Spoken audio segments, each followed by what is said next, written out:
नमस्कार दोस्तों।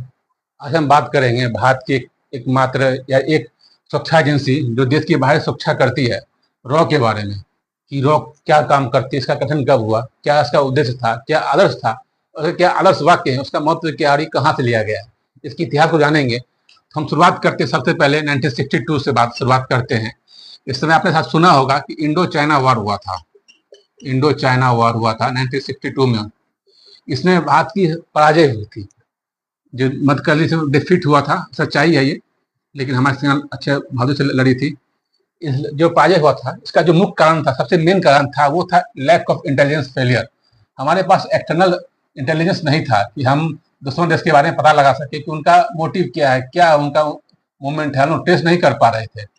इसका सबसे बड़ा कारण रहा, जब चाइना चौखट पे आ गई तो पता चला कि युद्ध शुरू हो चुका है। हमारे पास उतनी तैयारी नहीं थी। लेकिन फिर बाद में, जो इस युद्ध को देखते हुए, इस युद्ध के बाद 1963 में एक एजेंसी का गठन किया गया, जिसे हम बात करते हैं ARC कहते हैं, एविएशन रिसर्च सेंटर। इसका की मोटिव था एयर पेट्रोलिंग करना, एयर सर्वेलेंस करना, और ये पता लगाना कि भारत की जो बॉर्डर एरियाज हैं, इन पर देखते नजर बना कर रहना कि वो क्या कर रहे हैं, चारों देखते रहने के लिए इसी का गठन किया गया। इसका था इमेजिन करना, वहां से फोटो लेना, इस एरिया से, बॉर्डर एरिया के फोटो लेना, इन्हें चारों ओर से इन्हें प्रोटेक्ट करता। मेन मोटिव यही था। लेकिन जब बात नहीं हुआ, जब बात आई 1965 की, 1965 में, तब एक और युद्ध हुआ, इंडो पाक वार। इसमें जीत तो भारत की हुई थी। अब आप देखेंगे फोटो की, हमारी सेना लाहौर तक पहुंच गई थी। लेकिन इस युद्ध में कैजुअलिटी बहुत ज्यादा हुई थी, जितनी की नहीं होनी चाहिए, उतनी अपेक्षा नहीं थी। लेकिन इसका जो मुख्य कारण था कैजुअल होने का, जो से नहीं था, जो इंडो चाइना वार में हुआ, वही इंडो पाक वार में भी हुआ। 1965 में ये युद्ध हुआ था। 1965 की लड़ाई आप पढ़ते भी होंगे, सुनते भी होंगे। इसमें कैजुअलिटी बहुत ज्यादा हुई थी। इस दो चीजों को देखते हुए भारतीय सरकार ने एक निर्णय लिया कि हम क्यों ऐसा बार बार ये हो रहा है, इतनी कैजुअलिटी हो रही है, हार क्यों जा रहे हैं। उसके बाद ही RN काउ थे, जो कि फादर ऑफ स्पाई कहे जाते हैं देश के। RN काउ IPS ऑफिसर थे। ये उत्तर प्रदेश महाराष्ट्र के रहने वाले थे। इन्हीं की दिशा निर्देश में प्रधानमंत्री जी ने, उस समय इंदिरा गांधी प्रधानमंत्री थी, नहीं तो 1968 में कहिए 21 सितंबर 1968 को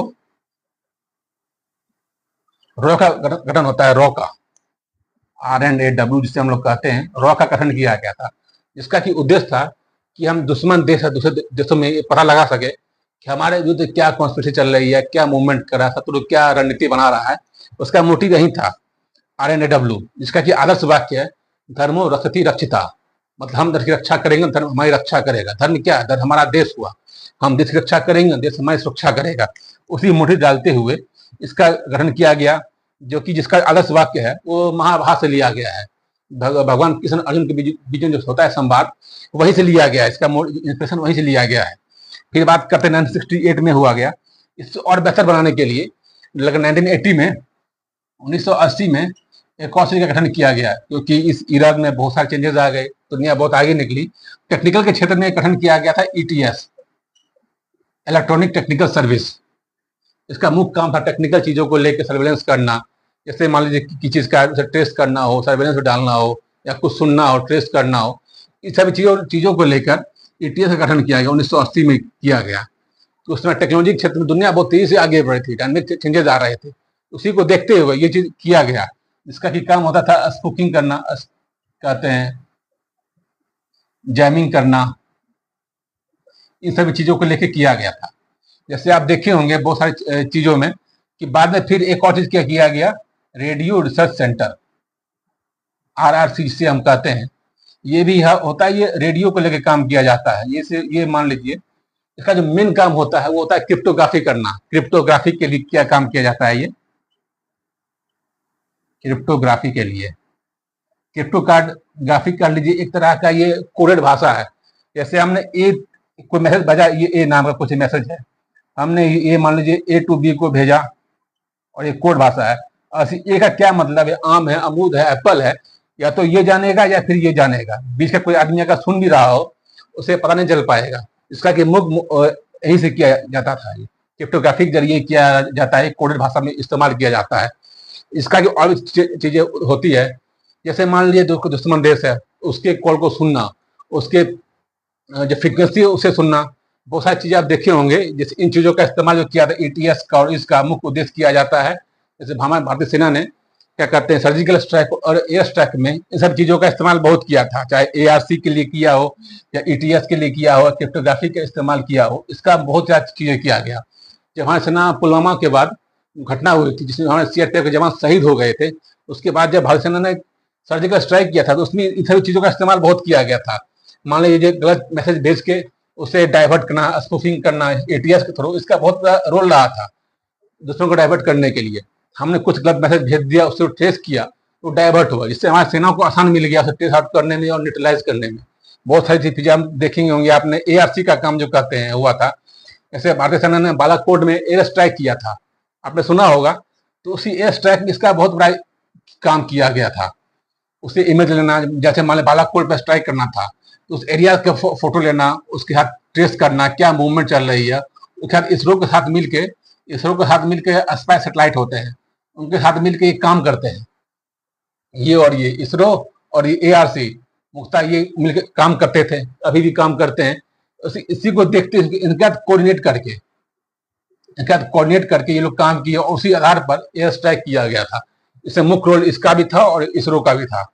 इनके लिए जो टेक्निकल सपोर्ट का काम करती है वो डीआरडीओ करती है। बहुत तरह के आप लोग देखते होंगे, मिसाइल बनाना या कुछ ही चीजें जो सेना के लिए इंटेलिजेंस के जो काम किया जाता है उसमें इनका बहुत बड़ा योगदान होता है। जो डीआरडीओ इनके लिए काम करती है, बहुत सारी चीजें जो टर्म्स होती हैं, जो टेक्निकल चीजें हो, कुछ छोटा स्पाई कैमरा बनाना हो, ये काम डीआरडीओ इनके लिए काम करती है। इस सभी चीजों को देखा गया। तो इसमें बहुत इसके रॉ के गठन के बाद, जब उनका ये गठन किया गया रॉ का, इसके बाद जो चीजें देखेंगे आपको बहुत सारी चीजें देखने को मिलेगी। जब 1970 जब भी 1973 1965 में इंडो पाक वार हुआ था, जब पाकिस्तान का दो विभाजन हुआ था, जो ईस्ट पाकिस्तान था, ईस्ट पाकिस्तान जिसे कहते हैं आप लोग, जो आज का बांग्लादेश जिसे हम लोग आज कहते हैं बांग्लादेश, इसमें गठन को लेकर इस रॉ का बहुत बड़ा योगदान है। अगर आज रॉ नहीं होता तो आज ये देश नहीं होता। आप इसे समझ सकते हैं इसका क्या इंपॉर्टेंस है। इसको लेकर दो देश को तोड़ने का काम, इससे बहुत बड़ा योगदान रहा रॉ के गठन को लेकर। इसका जो कह सकते हैं एक्सीलेंस जो काम करते हैं वो बांग्लादेश का गठन है।